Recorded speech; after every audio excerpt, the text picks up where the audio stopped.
नमस्कार, दिन भर की बड़ी खबरों में आपका स्वागत है। मैं हूं शिवानी। आज की खबर में बात होगी अरुणाचल प्रदेश और सिक्किम विधानसभा चुनाव के चौंकाने वाले रिजल्ट की।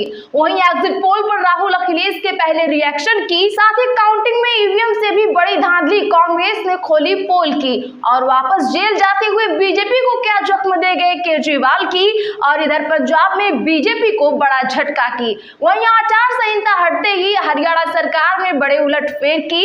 साथ ही खबर के अंत में बात होगी शाह ने क्यों किया 150 डीएम को फोन, पर्दे के पीछे चल रहा बड़ा खेला की। इसी के साथ आज दिन भर की सभी बड़ी और प्रमुख खबरों को जानेंगे विस्तार से। उससे पहले एक नजर सुर्खियों पर। एग्जिट पोल पर राहुल गांधी का आया पहला रिएक्शन। सिद्धू मूसेवाला के गाने का जिक्र कर भाजपा सरकार पर साधा निशाना। दिल्ली सीएम केजरीवाल ने आज तिहाड़ जेल में कर दिया है सरेंडर। कार्यकर्ताओं से बोले, मैं देश बचाने जेल जा रहा हूं। लोकसभा के सभी एग्जिट पोल फर्जी बताया। सिक्किम में एसकेएम और अरुणाचल प्रदेश में बीजेपी की बनी सरकार। अरुणाचल प्रदेश में कांग्रेस को एक सीट, भाजपा के 10 विधायक निर्विरोध जीते थे। कांग्रेस ने वोट काउंटिंग के नए नियमों को बताया ईवीएम से भी बड़ी धांधली। चुनाव आयोग ने दिया जवाब। एग्जिट पोल पर राहुल गांधी बोले, ये मोदी जी की फैंटेसी पोल। अखिलेश यादव ने कहा, इसका आधार ईवीएम नहीं डीएम। पंजाब में वोटिंग के बाद एमएलए ने इस्तीफा लिया वापस। चुनाव से पहले आप छोड़कर भाजपा में गए थे। सोशल मीडिया से मोदी का परिवार हटाया। हिमाचल प्रदेश में प्रतिभा सिंह का बड़ा बयान, कहा अगर ईवीएम से कोई छेड़छाड़ नहीं की गई होती तो नतीजे कांग्रेस के पक्ष में होंगे। एग्जिट पोल केवल कॉर्पोरेट गेम। संजय राउत बोले, अमित शाह के दबाव में हैं सभी अधिकारी। पीएम मोदी की आज 7 बैठकें। हीटवेव और नॉर्थ ईस्ट में बाढ़ पर भी की चर्चा। नई सरकार के पहले 100 दिन के एजेंडे पर किया मंथन। वहीं दिल्ली में खड़गे और राहुल गांधी ने कांग्रेस नेताओं के साथ की बैठक। 4 जून को काउंटिंग के दिन तैयारियों को लेकर हुई चर्चा। हरियाणा में आचार संहिता हटने के बाद सैनी सरकार में होगा बड़ा बदलाव। चेयरमैन के पद नियुक्त किए जाएंगे कई नेता।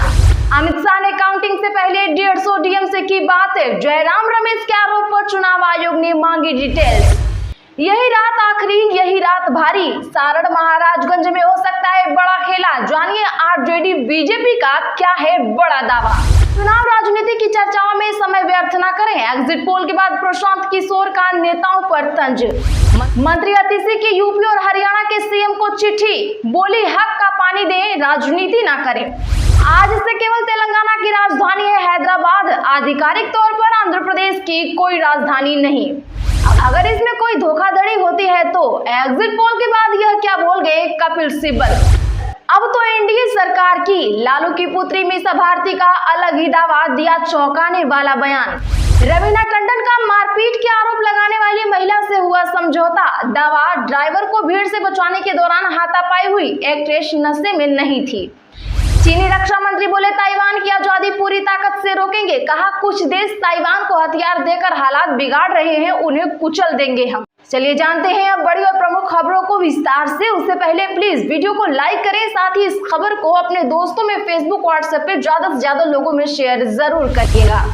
एग्जिट पोल पर राहुल गांधी का आया पहला रिएक्शन। सिद्धू मूसेवाला के गाने का जिक्र कर भाजपा सरकार पर साधा निशाना। दरअसल आपको बता दें कि लोकसभा चुनाव खत्म होने के बाद एग्जिट पोल में भाजपा की बम्पर जीत का अनुमान जताया गया है। विभिन्न टीवी चैनलों के एग्जिट पोल में भाजपा एक तरफा जीत पा रही है कि इसी बीच एग्जिट पोल पर कांग्रेस नेता राहुल गांधी का भी रिएक्शन आया है। बता दें कि कांग्रेस नेता राहुल गांधी ने कहा कि यह एग्जिट पोल नहीं है, यह मोदी मीडिया का पोल है। वहीं जब राहुल गांधी से पूछा गया कि इंडी गठबंधन की सीटों की संख्या कितनी होगी, तब उन्होंने कहा, क्या आपने सिद्धू मूसेवाला का गाना 295 सुना है तो समझ जाइए। दिल्ली सीएम केजरीवाल ने आज तिहाड़ जेल में कर दिया है सरेंडर। कार्यकर्ताओं से बोले, मैं देश बचाने जेल जा रहा हूं, और कहा कि लोकसभा के सभी एग्जिट पोल फर्जी हैं। दरअसल बता दें कि दिल्ली के मुख्यमंत्री अरविंद केजरीवाल ने आज तिहाड़ जेल जाने से पहले आम आदमी पार्टी के कार्यकर्ताओं से मिले। उन्होंने कहा, मैं देश बचाने के लिए जेल जा रहा हूं, मुझे नहीं पता कि कब वापस आऊंगा, वहां मेरे साथ क्या क्या होगा ये भी मुझे पता नहीं। साथ ही दिल्ली सीएम ने आगे कहा कि 2024 लोकसभा चुनाव के एग्जिट पोल कल सामने आए, लिख कर ले लीजिए, ये सभी एग्जिट पोल फर्जी हैं। एक एग्जिट पोल ने राजस्थान में बीजेपी को 33 सीटें दी थी, जबकि वहां सिर्फ 25 सीटें हैं। असली मुद्दा ये है कि उन्हें ऐसा क्यों करना पड़ा, उन पर दबाव बनाया गया होगा। क्या आप केजरीवाल की बात से सहमत हैं? कमेंट में हाँ या ना जरूर लिखें। सिक्किम में एसकेएम और अरुणाचल प्रदेश में बीजेपी की बनी सरकार। अरुणाचल में कांग्रेस को 1 सीट, भाजपा के 10 विधायक निर्विरोध जीते थे। बता दें कि अरुणाचल प्रदेश और सिक्किम में विधानसभा चुनाव की मतगणना जारी है। सिक्किम में सत्ताधारी सिक्किम क्रांतिकारी मोर्चा 32 में से 31 सीटें जीतकर फिर से सरकार बनाने जा रही है। विपक्षी दल सिक्किम डेमोक्रेटिक फ्रंट यानी एसडीएफ को 1 सीट मिली है। पूर्व सीएम पवन कुमार चामलिंग भी चुनाव हार गए हैं। उधर अरुणाचल प्रदेश में भाजपा फिर सरकार बना रही है। भाजपा को 60 में से 46 सीटों पर जीत मिली है। भाजपा पहले ही 10 सीटें निर्विरोध जीत चुकी है। यहाँ कांग्रेस को 1, नेशनल पीपुल्स पार्टी को 5, एनसीपी को 3, पीपीए को 2 और निर्दलीय को 3 सीटें मिली हैं। बता दें तो अरुणाचल प्रदेश में भाजपा ने सभी 60 सीटों पर चुनाव लड़ा था, जबकि कांग्रेस ने केवल 19 सीटों पर कैंडिडेट्स उतारे थे। वहीं सिक्किम में एसकेएम और एसडीएफ ने 32-32 वहीं 31 उम्मीदवार उतारे थे। कांग्रेस ने 12 सीटों पर चुनाव लड़ा था। कांग्रेस ने वोट काउंटिंग के नए नियमों को बताया ईवीएम से भी बड़ी धांधली। चुनाव आयोग ने दिया जवाब। जी हां, कांग्रेस ने वोटों की गिनती के दौरान असिस्टेंट रिटर्निंग ऑफिसर के टेबल पर उम्मीदवारों के मतगणना एजेंट को अनुमति नहीं देने पर सवाल उठाए हैं। कांग्रेस के वरिष्ठ नेता अजय माकन ने आज सोशल मीडिया प्लेटफॉर्म एक्स पर एक पोस्ट के जरिए नाराजगी जताई। उन्होंने इस पोस्ट में लिखा, उम्मीदवारों के काउंटिंग एजेंट्स को एआरओ के टेबल पर पहली बार अनुमति नहीं दी जाएगी। मैंने पहले न लोकसभा और विधानसभा चुनाव लड़े हैं, लेकिन ऐसा पहली बार हो रहा है। अगर ये सच है तो यह कथित ईवीएम धांधली से भी बड़ा है। मैं सभी उम्मीदवारों के लिए इस मुद्दे को उठा रहा हूँ। मुझे उम्मीद है कि चुनाव आयोग इसे जल्द ही ठीक करेगा। हालांकि अब चुनाव आयोग ने इस बात का खंडन किया है। आज दिल्ली के मुख्य निर्वाचन अधिकारी माकन की टिप्पणी पर प्रतिक्रिया दी। एक ट्वीट के माध्यम से उन्होंने कहा, यह स्पष्ट किया जाता है कि एआरओ की टेबल पर उम्मीदवारों के काउंटिंग एजेंटों को अनुमति है। जवाब में माकन ने धन्यवाद किया है। एग्जिट पोल पर अब राहुल के बाद अखिलेश यादव ने भाजपा सरकार को घेरा। कहा, इसका आधार ईवीएम नहीं डीएम है। बता दें कि सपा प्रमुख अखिलेश यादव ने एग्जिट पोल के नतीजों पर तीखी प्रतिक्रिया जताई है। उन्होंने कहा, एग्जिट पोल का आधार ईवीएम नहीं डीएम यानी डिस्ट्रिक्ट मजिस्ट्रेट है। एग्जिट पोल में 300 पार इसलिए दिखाया गया जिससे घपला करने की गुंजाइश बन सके। उन्होंने 9 पॉइंट में एग्जिट पोल की क्रोनोलॉजी समझाते हुए कहा कि आज का ये भाजपाई एग्जिट पोल कई महीने पहले ही तय कर लिया गया था। इस पोल को आधार बनाकर भाजपाई सोमवार को खुलने वाले शेयर बाजार से जाते जाते लाभ उठाना चाहते हैं। भाजपाइयों के मुरझाए चेहरे सारी सच्चाई बयां कर रहे हैं। वहीं लखनऊ में भाजपा नेता अपर्णा यादव ने कहा कि 4 जून को नतीजे आएंगे और भाजपा की प्रचंड बहुमत के साथ सरकार बनने जा रही है। नरेंद्र मोदी तीसरी बार प्रधानमंत्री बनेंगे। प्रधानमंत्री मोदी ने विजन के साथ और नीतिगत तरीके से काम किया है। सबका साथ सबका विकास। जनता समझ चुकी है कि भाजपा संविधान को बचाने का काम करती है। पंजाब में वोटिंग के बाद एमएलए ने इस्तीफा लिया वापस। चुनाव से पहले आप छोड़कर भाजपा में गए थे। सोशल मीडिया से मोदी का परिवार हटाया। जी हां, बता दें कि पंजाब के जालंधर वेस्ट से विधायक शीतल अंगुराल ने आज अपना इस्तीफा वापस ले लिया है। बता दें कि अंगुराल 2022 में हुए विधानसभा चुनाव में आम आदमी पार्टी की टिकट से चुनाव लड़कर विधायक बने थे। लोकसभा चुनाव से पहले 27 मार्च को वह भाजपा में शामिल हो गए थे। इसके बाद उन्होंने विधायक पद से इस्तीफा दे दिया। विधानसभा अध्यक्ष ने वेरिफिकेशन के लिए 3 जून को शीतल अंगुराल को बुलाया था।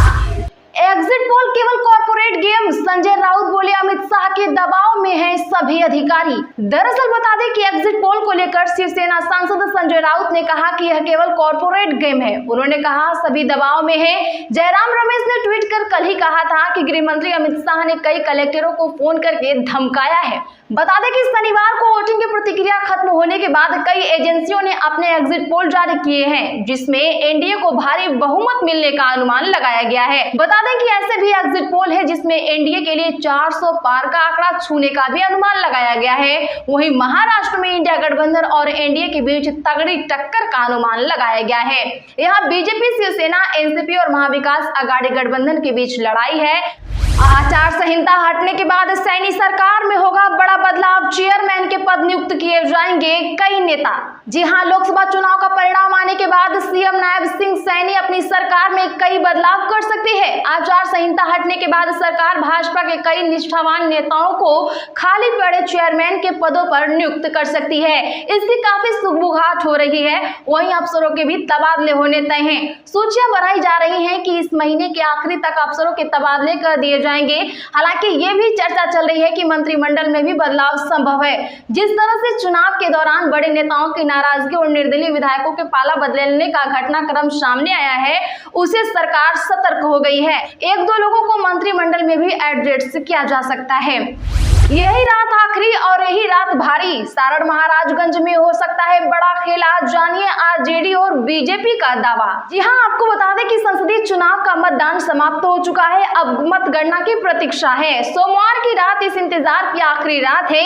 यह रात सियासी लड़ाकों के लिए भारी है। बता दें कि भाजपा के जिला अध्यक्ष रंजीत कुमार सिंह का दावा है कि हम सारण और महाराजगंज संसदीय क्षेत्र में इस बार भी क्लीन स्वीप कर रहे हैं। वहीं राजद जिला अध्यक्ष सुनील राय का कहना है कि सारण और महाराजगंज में तेजस्वी यादव की लोकप्रियता और लालू प्रसाद के यहां कराए गए विकास कार्यों ने बाजी पलट दी है।